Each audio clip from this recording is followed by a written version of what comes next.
Hey everybody, great news! According to game journalists, news curators and podcasters online, Ghost of Yotei has been a magnanimous success. Or has it?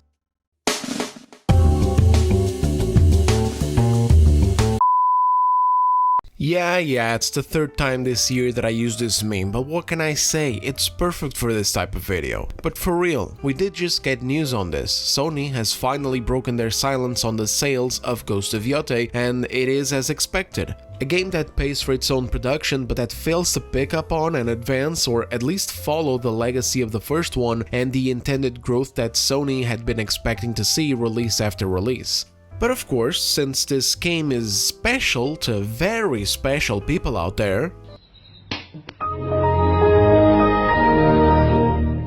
the news blew up on social media with every Tom, Dick and Harry coming out right now and celebrating how the game has been an incredible success. For real, this is hot off the presses and let's just see some of the rising trending posts as the news came out.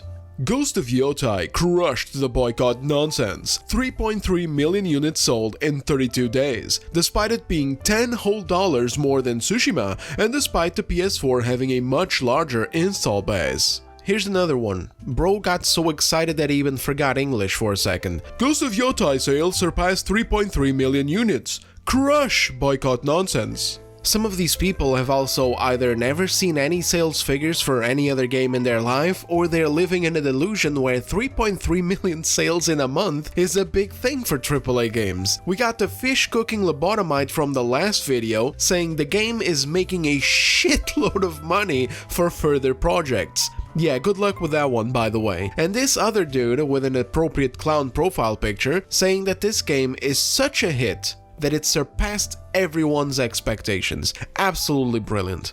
It truly has been a day of celebration over at Blue Sky. There's also been funny posts like this one where they take this game selling an acceptable amount of copies within this 32-day time frame. We'll get into this in a bit, just you wait fellas. Oh, just you wait. We're gonna be asking some really important questions today that these retards won't be able to answer. But anyway, so they're taking this and now they're pushing this delusional narrative as if every single game people have come together and seen failing didn't actually fail. And it's all actually just a bunch of grifting incels rage-baiting low IQ morons. Like, my brother, have you been asleep for the past 3 years? Saints Row, Soy Squad, Kill the Justice League, Star Wars Outlaws, Concord, Dustborn, Unknown 9, Dragon Age Veilguard, Avowed, the entirety of Ubisoft sinking at this point, so on and so forth. Like, this is just off the top of my head. It's very amusing to see these people soying out over less sales than even indie games have managed to move this year, and pretending as if it just won something. But then again, in the midst of shilling for so many failed projects, in the midst of getting owned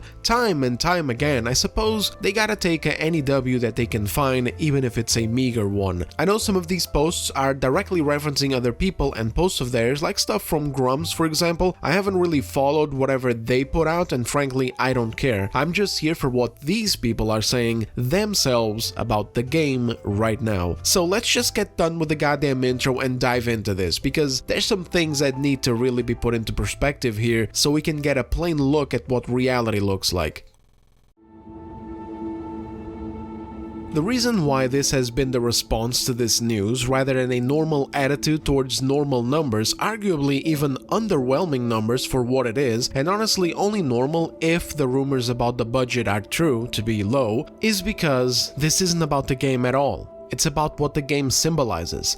To put this into perspective here, N-Park Studio announced that Arc Raiders has already sailed past 4 million sales. That's 4 million sales in like 12 days. But Des, it's a multiplayer game. I know. I'm not comparing the games, I'm comparing the reaction. If there's something to justifiably soy out about this week, it's not 3 million sales in 32 days of a highly awaited brand new premium PlayStation exclusive game in an established franchise. It's the 4 million sales in 12 days of an extraction shooter from a relatively new studio with just one other game under their belt. Personally, this is what stands out. Because let's not forget that anytime something flops or underperforms, we always hear the same excuses from games media that actually, no, if you do your research, everything is struggling in the games industry right now. So it has nothing to do with bad developers, it's actually market conditions, or hate campaigns, or whatever the fuck else. And whenever there's a standout title like Expedition 33 or Baldur's Gate 3, they cope about how that's not replicable. It's impossible. It cannot be done again. It's a shooting star. Gamers should not get used to this and demand it of other studios.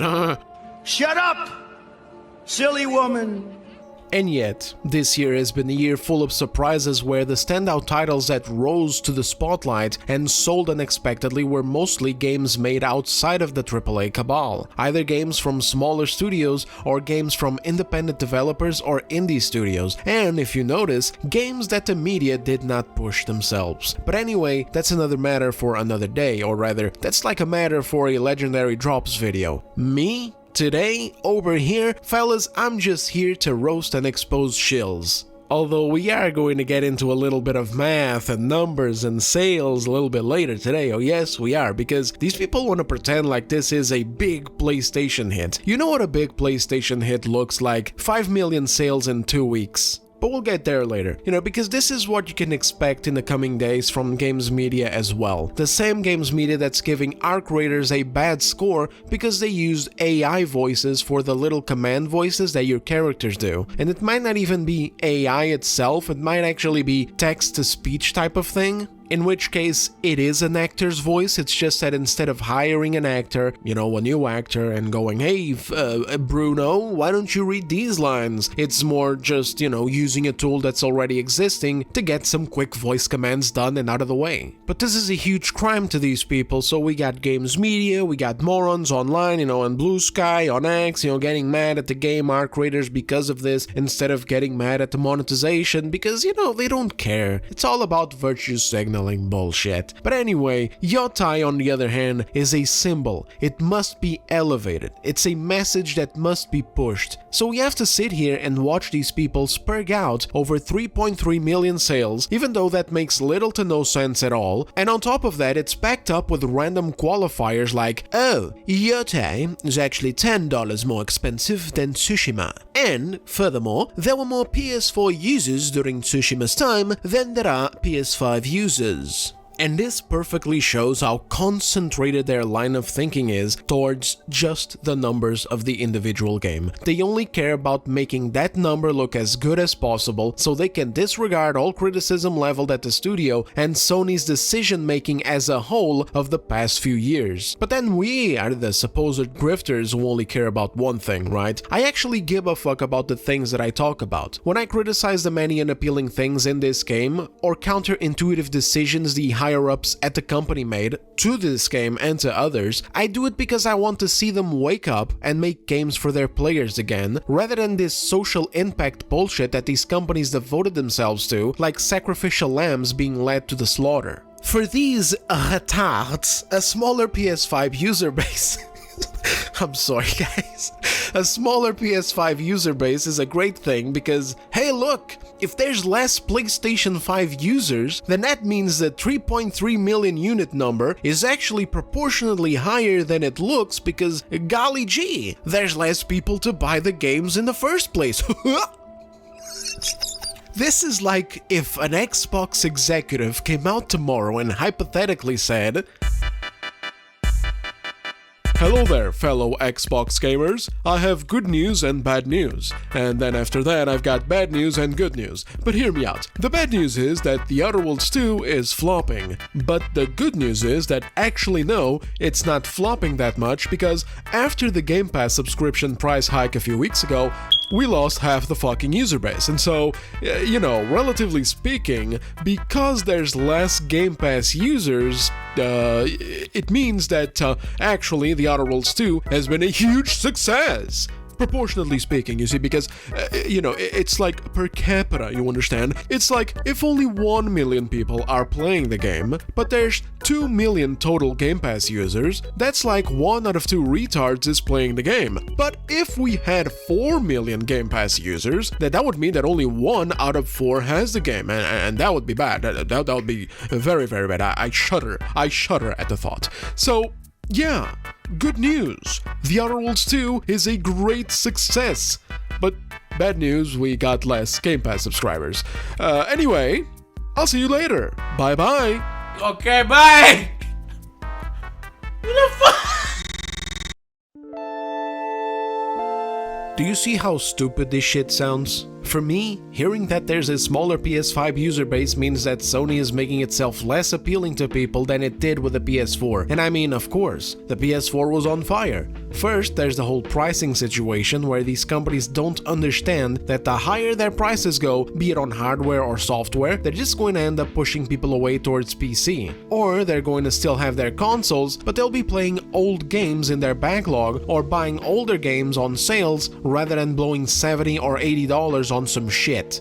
Second, the shit in question is also relevant because comparatively the sequels that Sony made have been getting worse. I won't go into too much detail here so we don't waste too much time, but here's my personal takes. Oh, a disclaimer first. I fully understand that they are subjective and don't represent all players. I fully understand that there's always a type of player out there who just buys everything new. However, in the fringes are gamers who start to notice a decline in quality and the rising prices, and they start to buy smarter. And the numbers of these people go up every day as the AAA scene declines. So anyway, here we go. Horizon Forbidden West was an improvement over the previous game in almost all aspects, but I don't like the direction that they were taking with Aloy. It's like her character development regressed from what we saw in the first game. She was comically cold and uncaring and turning away much needed help for no good reason whatsoever, all to get to the end and make her learn the value of having allies, even though we had that exact arc play out in the first game with the end sequence, the battle for Meridian, including all of the allies that you collected along the way, including some that you could only get through side quests. Then, in the expansion Burning Shores, they flip the switch and suddenly Aloy cannot stop simping for some random woman that she just met. Oh, also honorable mention, putting a random trans dude or trans chick, I don't even know, who somehow transitioned with medication and potentially even an operation of some kind in this tribal world where people are at war with machines and with each other and going hungry from a plague and corruption that is consuming animals and vegetation was also utterly retarded. Yet he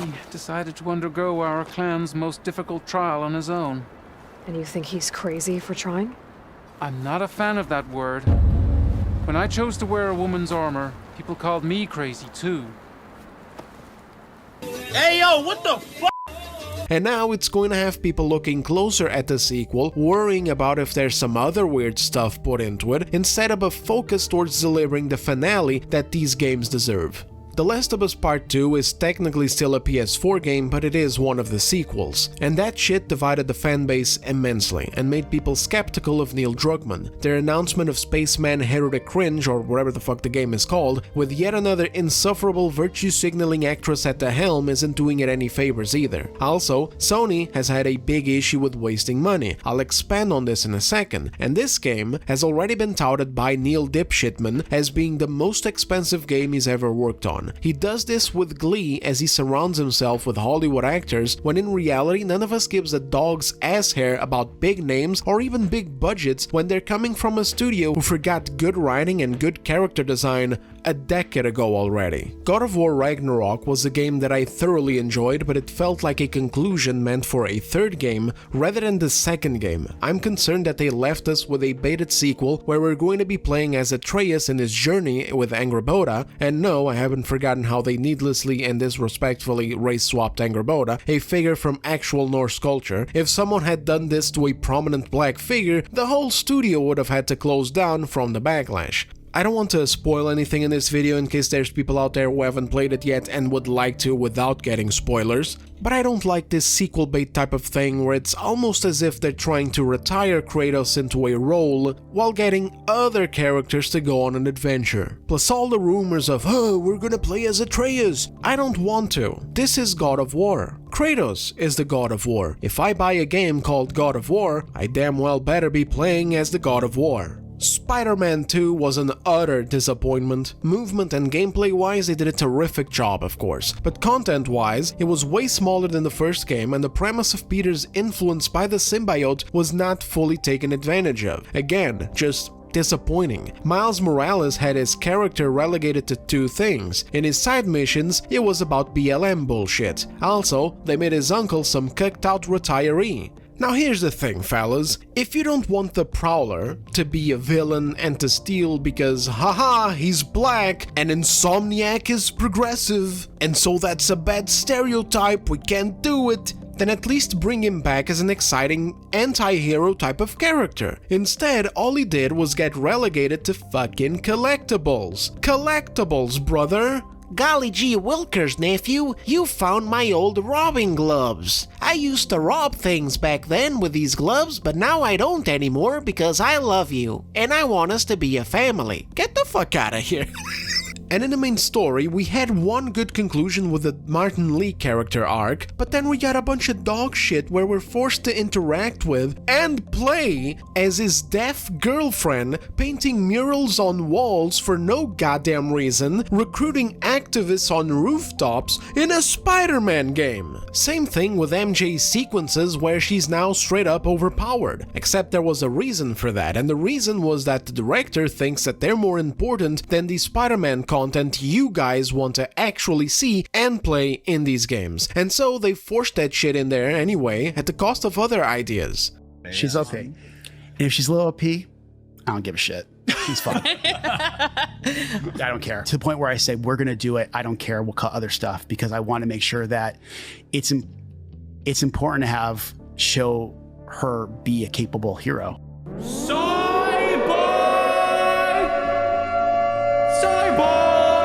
You can imagine how peeved I was at seeing this when I was one of the morons who was too excited to hold out, so I spent 70 euros on this game, only to have the platinum and 100% completion 23 hours later. Lots of emotional manipulation in the story had me digesting it for about 2, 3, 4 days, and after these days passed, I took it to the store and sold it because I felt scammed. Also, same baited sequel issues where Peter Parker, you know, the actual Spider-Man, is hinted at being retired now as well, with Miles taking over the main role as the protagonist. This was even rumored by the developers themselves. What is it with Sony and retiring their protagonists? What are you doing? Well, Spider-Man has to retire because he's 24, he's got back pain or some shit, he's got mortgage to pay or whatever the fuck. He has to have time to go work at Walmart or whatever, you know, get some money going because MJ doesn't have a fucking job. She does have a job. She's an activist journalist now, but she's a podcaster. So basically, she's like the DSP of the Sony universe, you know. She's Darkside Phil asking for fucking donations while delivering the news on air. Come on, guys, we haven't had a single dollar all day. Like, not a single dollar all day. Like, come on, one kick, one sub. Come on, one kick, one sub, and I'll tell you the news. If you don't give me one kick, one sub, come on, one super chat, I'm not gonna give you the news, guys. The Prowler has to be retired because he's black, and so, you know, you can't have questionable black characters. Kratos has to retire because, I mean, I don't fucking know, they decided to kill off the main villain on the second game, so now they got a third game, they're like, oh, whoa, what the fuck are we gonna do now, huh? Oh, brother, the sheer state of the Sony sequels is incredible. Is this the plan for the Wolverine game as well? We get one game as Wolverine and then in the next game he retired and we're playing as some random chick? Let me bring it back to the Sony money issue. A big problem with Spider-Man 2 was actually the price that it cost to make. Sony has a huge problem with wasting a lot of dollar. Spider-Man 2 was still Spider-Man, so of course it sold like hotcakes, but the damn thing cost $315 million to make and market. So all of those sales they had were only enough to cover the costs for making the game and have a little bit of leftover profit. And in the games industry, a bit of profit is not enough. Companies expect to make like 6, 7, 8 times more money than what they spent. You can check out this video for a source of that information. It was an August video where my channel was buried under the sands of time, so very few people saw it at the time. Also, do you guys remember Concord? Huge flop. They allegedly had a $400 million loss on that one, and other expensive game cancellations came after. On top of that, they're also disappointed with Destiny 2's performance after they bought Bungie, and I don't have to tell you guys about Marathon again, do I?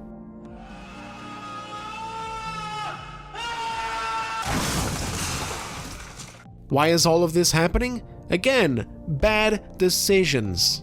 Anyway, this is getting too long. What else am I missing? I haven't played Death Stranding 2 yet, so I can't say anything here. As for Yotei, I will have much more to say in more depth soon. And finally, it's, let's see the clock. Oh, lovely. November 12th of 2025. As of the recording of this, we still have no word of a Bloodborne sequel, or at the very least, a little update to let us play the first game with a decent frame rate and current resolution. We just had a state of play dedicated to, you know, Japan games and shit like that. Nobody cared. Nobody cared. It was awful. I didn't even watch it, and the only thing that I've heard about it so far is how awful it was. I'm not even going to touch that thing. A prescription of dying of boredom? No thanks. There's some nice announcements for some people out there like Octopath fans. But where's the sauce? Where's the bolognese? Where's the spaghetti? Where is it, Luigi? Where the fuck is it the good stuff? It's nowhere to be seen. Why are we still waiting for Bloodborne? Because therein lies the problem that this list has been about. Sony stopped caring about the players that gave them a generational run with the PS4. They had people with a head on their shoulders back then during those years, making terrific decisions to lay the groundwork for a new generation of PlayStation icons across new IPs. Those first games were all hits, except Days Gone. And boy oh boy, just you wait until you hear how close the Days Gone sales actually are to Ghost of Yotei. Oh, we are having a good time today with this video, fellas. Anyway, all hits except that one. But then, for their sequels, they played it worse than safe. See, playing it safe is doing the Ubisoft thing, just make the same shit again and again, but slightly different. Instead, Sony started buying into politics and ideological sludge, which, fair enough, so did Ubisoft actually. In fact, their DEI pages look very similar on their websites, so I guess they went full Ubisoft in a way. Sony devoted time and made decisions towards bumping their representation quotas. Don't believe me? Check the screen, it's their own corporate report from last year, and they're pushing the same shit with their flagship games. Even Ratchet & Clank needed to get bait and switched with a female Lombax. They couldn't even leave the cartoon rats alone. And whenever people, the actual players, got together and clamored for another Bloodborne, or at least for a small little 60 FPS update patch that some guy in his bedroom already managed to make in a jailbroken PlayStation, what did Sony give us instead? More Horizon and more Last of Us. Hey fellas, what's that? You wanted more Bloodborne? Nah, that's gay. Hey, here's more Horizon and Last of Us. But my lord, we've already harvested the Horizon game plus a sequel and 2 whole expansions, and we already harvested The Last of Us plus the sequel and the remaster of the original. Yeah, but look, you can have Horizon in VR now, and you can also have Horizon again, but in Lego. And now, you can also have a remake of the remaster of The Last of Us, and you can even have a remaster of The Last of Us sequel. And now, you can also have both in a complete edition of Horizon Forbidden West and a complete edition of The Last of Us Part 1 and Part 2 for $120 with no new content. Ain't that better? Ain't that better? Ain't that better? Ain't that fucking better, you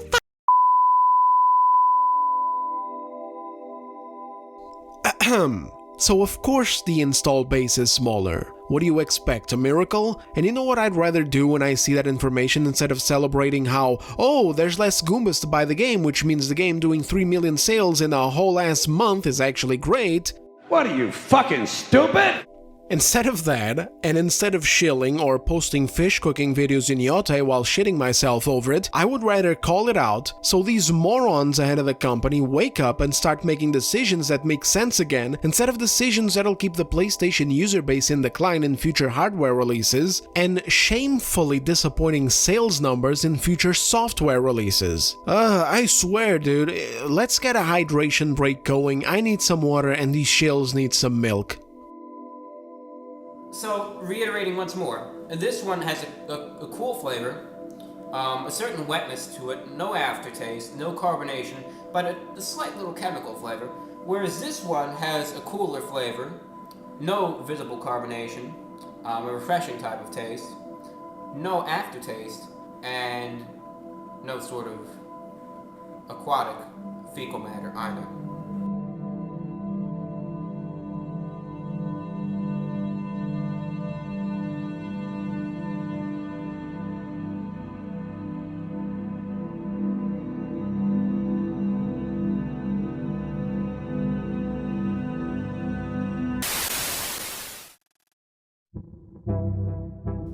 Ah, that's much better. You gotta hydrate yourselves, folks, otherwise you'll get brain damage and say that this game crushed it. Speaking of which, I have a few questions about this because I don't understand the narrative and I would rather, instead of being too hostile, I would just, I just got some questions, that's it. Because I don't get why some people can't just be like, oh hey, 3.3 million in 32 days. That's not so bad. It's not a flop like some people said.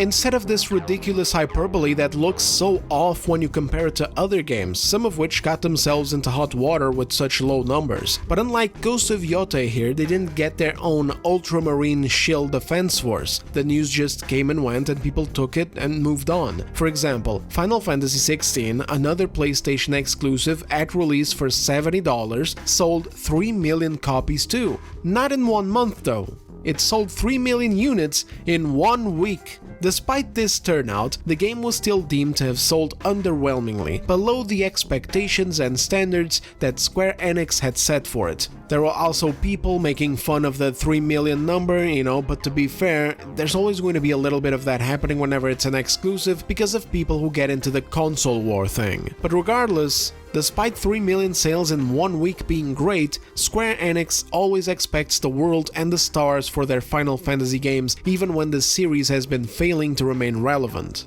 But what about Sony? Did Sony come out and defend this as a positive business venture for them? Did they call it a great success like they called the Ghost of Yotei here? No, they didn't. Sounds a lot like just wasn't enough for them either. Outside of that, did they get a cringe defense force online saying the game was actually a rambunctious success, blowing all the expectations out of the way? Nope, they didn't either. And I find that very interesting. Like Sony just came out and said, oh no please, Ghost of Yotei is a massive success just like Tsushima was. And again, I'm going to reinforce they did this for 3.3 million sales in 32 days, while Final Fantasy got nothing with 3 million sales in 1 week. Also, where's the cope math?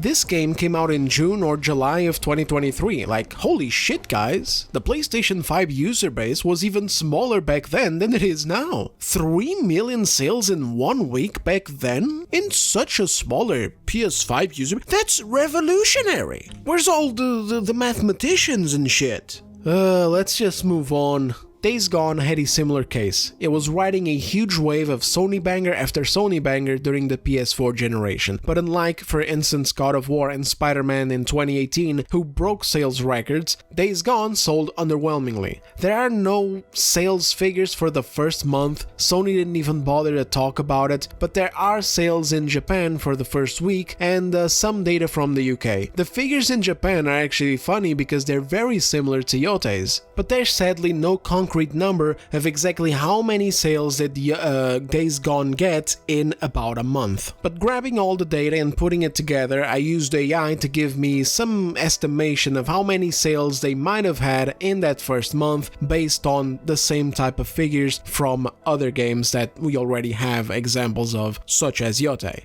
And the figure came out at around 2.5 million sales, which is only around 800,000 units shorter than the 3.3 million figure in 32 days that we have for Yotei. Sorry, Yotei, whatever the fuck the name is. If Days Gone was such a massive flop that even got Sony to bury it and nuke all plans of a sequel, how the fuck is Ghost of Yotei such a massive success with such a small difference on it? Oh, don't get me wrong, the dollar value of 800,000 sales of a video game is a lot of money. But not a lot of money to these companies with the budgets that they spend and the expectations that they have. And again, we're talking about a situation where the reaction for one of them, at a time where Sony was doing way better than it is doing right now, was to nuke it. Just get it out. Just blow it out the fucking water, no sequel, no nothing, let's not even talk about it. And the reaction to the other is, well, this is actually a great success, just like Tsushima was. Like, come on fellas, what are you doing, huh? What are you doing? What do you think, I'm stupid or something, huh?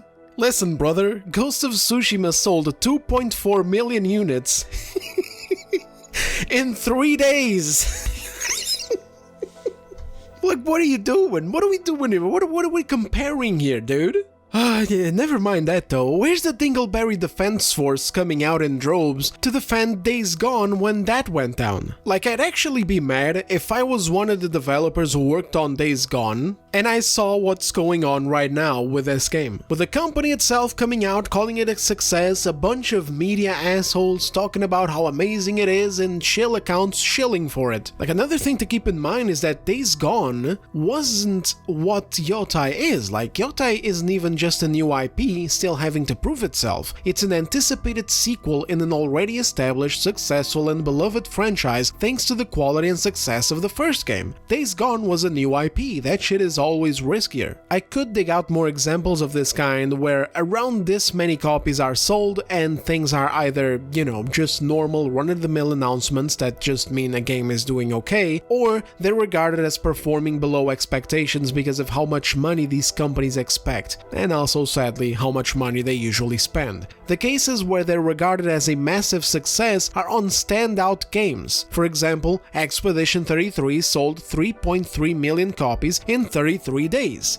They made the announcement like that because of the whole 33 thing. This stands out because it's a new IP from a team of around 30 developers in a niche genre no less, and that took people by surprise by the sheer passion, creativity and escapism that the game offered. Something Sony should take a page from, because that's why this game gets roasted. They had the easiest W to cash in on by leaning into Jin Sakai and giving us the sequel that we expected and wanted. Instead, they scrap it and they just rehash the game with a girl and a revenge plot because of fucking course. That's what they're doing. I guess at least we didn't get a cutscene in the game where Jin Sakai retires in the middle of an invasion. Even their stories and general game design are getting samey. Sony did so well during the last generation, they were resonating with players like crazy. They wanted something more than the usual games that they were getting from the other publishers like Ubisoft, EA, Square Enix, 2K, etc. They didn't want to have to wait for Rockstar or other select few studios like CD Projekt Red at the time to get something that stood out to come out. But they dropped the ball like crazy in these last few years. They hit a wall, and instead of finding a way around it, they sold their souls to ESG. And that right there is why Yotei is a symbol and has a fucking cringelord defense force, but Final Fantasy XVI, Days Gone, and a myriad of other games don't. It's because the main actress is a far-left activist. It's because one of the developers got fired for celebrating and mocking Charlie Kirk's death, and people like Grums, Endymion, and Smash AT, also known as the Unholy Trinity, made videos mocking the game and condemning the devs who did that nasty shit, the studio's response, and the actress for shilling a terror organization. That's why this game is a symbol, just like Veilguard was. That's why the news cycle around Veilguard was it's a meme. You guys have to check out my video on it because it's too long to cover right here. It was a bunch of stuff. First, it didn't fail, people are lying. Then, okay, yeah, sure, maybe it failed, but it was actually not because the game was bad. The game was actually fantastic and it was actually the fault of the content creators. Then they finally admit that the game was indeed a failure, but actually hold on, the fault was totally on the publisher. The developers had no fault at all. The game was actually fantastic. Then hold on, actually the game was not fantastic. The game had a bunch of flaws. It was actually dog shit, but it was actually all the fault of sabotage. It was sabotaged by Mass Effect developers. Fellas, I shit you not, these are all stories that they ran with throughout the year. And this is why I hate symbols. It makes people deranged. If we go by numbers alone, this game did just fine. That's it. No more, no less. It pays for itself, but it falls short to be the hit that Sony expected and needed it to be, especially after so many blunders. And it absolutely fails to be the symbol that activists and ideologues wish that it was in order to stick it to the gamers, or as they say now, stick it to the grifters, with how it pushed for unconventional character designs and unappealing concepts that challenge the norms, rather than just, oh, I don't know, make the game people actually wanted and give us the sequel that we deserved. They want to keep trying to prove that these unpopular concepts, ideas, choices, directions, decisions, etc. are the future and will dominate the AAA space, but they clearly fucking aren't. The only times they are able to pass are in moments like these where they latch themselves onto something that is already popular. On their own, they fucking fail. In fact, sometimes they latch themselves onto popular brands like they did with Dragon Age and the Batman Arkhamverse, and they fail anyway, let's just be clear about that. And do these people actually think that even if these games had sold a lot of fucking copies, it would change anything? Now let's say that Veilguard scored 10 million sales. Yeah, 10 million shills, I don't know, they just showed up from an alien spaceship and they all bought the game. Would it actually change the fact that when you actually pick up the game and you play it, the game is shit? It wouldn't. The only thing it would do is make the next game flop because it'd be like, oh my god, that last one was shit. That's why there's so much franchise degeneration these days. Look at Borderlands. Talked about it in a previous video. Borderlands 3 did good because Borderlands 2 was a banger. And now Borderlands 4 can't even compare in sales to Borderlands 3 because, well, there you go. Borderlands 3 was shit. Realistically, this is all Ghost of Yotei bros have. A meager 3.3 million sales over a fat period of a month as the game loses momentum. And if they knew ahead of time how much of this is rehashed and barren of any innovation or significant additions like other sequels tend to have, it would have sold even less. Because $70 for this is insane, the cost of living is also insane, and if you look around, there's better games to spend their money on. But there's the PS5 user base. Oh, shut up. Nearly 85 million people own PS5s. This is supposed to be a flagship title. Why are we coping?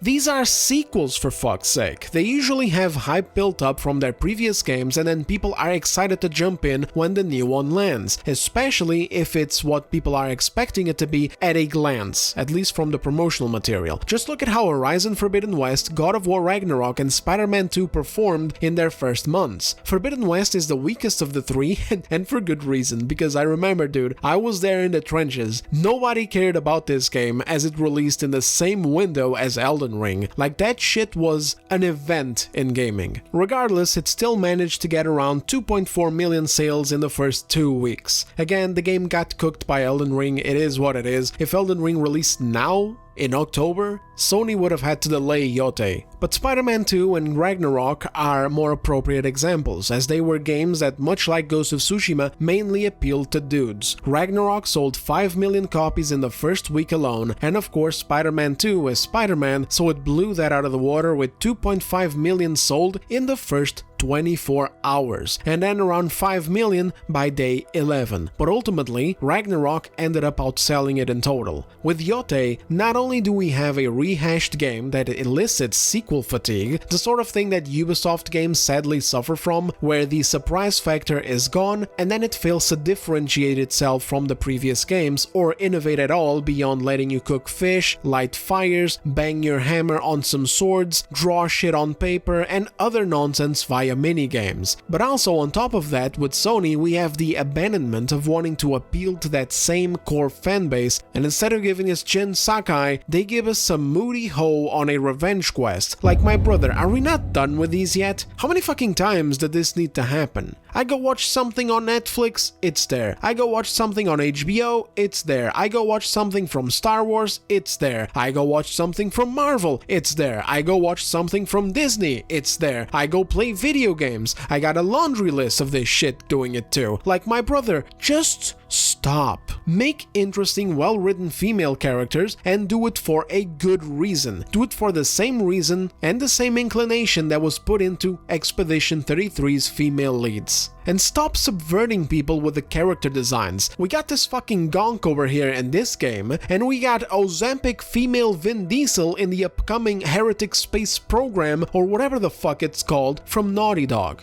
Like, dude, if it was just one character, sometimes, every now and then, here and there, it would be fine. It's like, okay, we got an original character design over here that is this, that, and the other, or whatever. But no, it's across the entire goddamn industry. It's across other industries. And my question is, my brothers and sisters in game development, if you guys want to make chicks that look like dudes, walk like dudes, act like dudes, talk like dudes, dress like dudes, fight like dudes, why don't you just fucking put in a dude?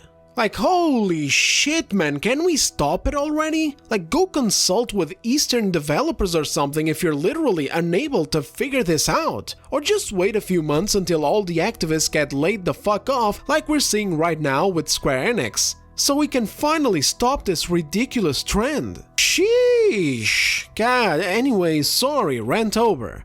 Where was I? Oh yeah, that's it. Sequel fatigue, lack of innovation, totally halted sense of development, and a shift towards not appealing to their player base because, oh no, God forbid the player base are mostly men and video games must now be tools for social impact rather than just games. But anyway, let's close this damn video off. It wasn't even supposed to be this long.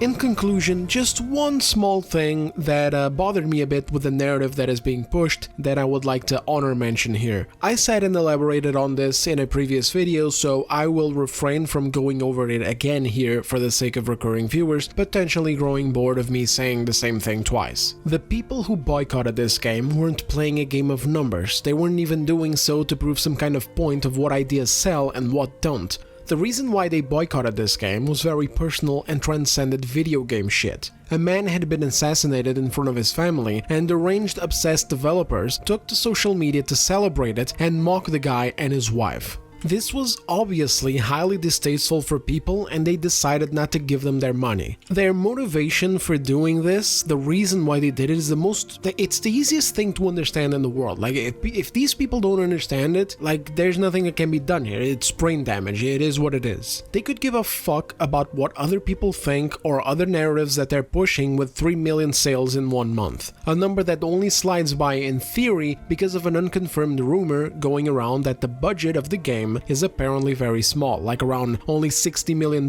for the development plus whatever amount was used in marketing, which apparently is not high either. Again, this is just rumors. For all I know, it could be just more bullshit given the lengths that people are going to in order to push this as a resounding success. Either way, doesn't really matter. What matters is this narrative sounds crazy. Frankly, it's not even one that should be pushed from these people if they want to look good, which they always do because optics rules over their lives. Because what they're essentially saying is that the idea behind the boycott, of finding it absolutely disgusting that someone mocked and celebrated a man's death, is not popular. And so, these 3.3 million sales show that actually, no, these actions from the developer are not only not condemnable, but they are actually positive and backed up with wild success. Hell, maybe more studios should follow that up and do it as well. I mean, why not? The boycott was apparently crushed. Apparently, it meant and stood for nothing. Apparently, it was a nonsensical boycott. So I guess not buying something out of principle for not supporting unhinged fans of murder is cringe. This is a fucking ridiculous case of the expression, your boos mean nothing, I've seen what makes you cheer. It's a very strange thing to be seeing from my point of view, because it's one thing to be celebrating the 3 million sales if they want to. Again, there's not much to celebrate here, but hey, whatever, you know, break out the champagne before it spoils. But it's another thing entirely to be looking at the situation, seeing the seriousness of why some people boycotted this, and not just making light of it, but ridiculing it and dismissing it completely. Because a boycott is a boycott. A boycott isn't, oh, I'm not going to buy this game because I don't like the game. The game doesn't appeal to me, so I'm not going to buy it. A boycott is straight up getting over there, having interest in the game potentially, and going, I'm not going to buy this because the developer supported this, that, and the other. Which in this case here was the celebration and the mockery of a heinous act. This is the narrative that these people want to go with? Seriously? I mean, I guess that, you know, as I said earlier, people who are starved for W's will literally take anything they can get their hands on, even if it's a pathetic number of sales, or if it comes with a disgusting, inhumane narrative mocking a boycott that was made as a result of a tragic situation. But anyway, that's it from me on this video. Just wanted to give you guys the update, fight this information with some perspective, roast some shills, and ultimately give you my thoughts. Leave me yours in the comments below, and if you enjoyed the video, a like would be much appreciated and a big help in the algo. Thank you very much for watching, and I'll see you on the next one. Take care.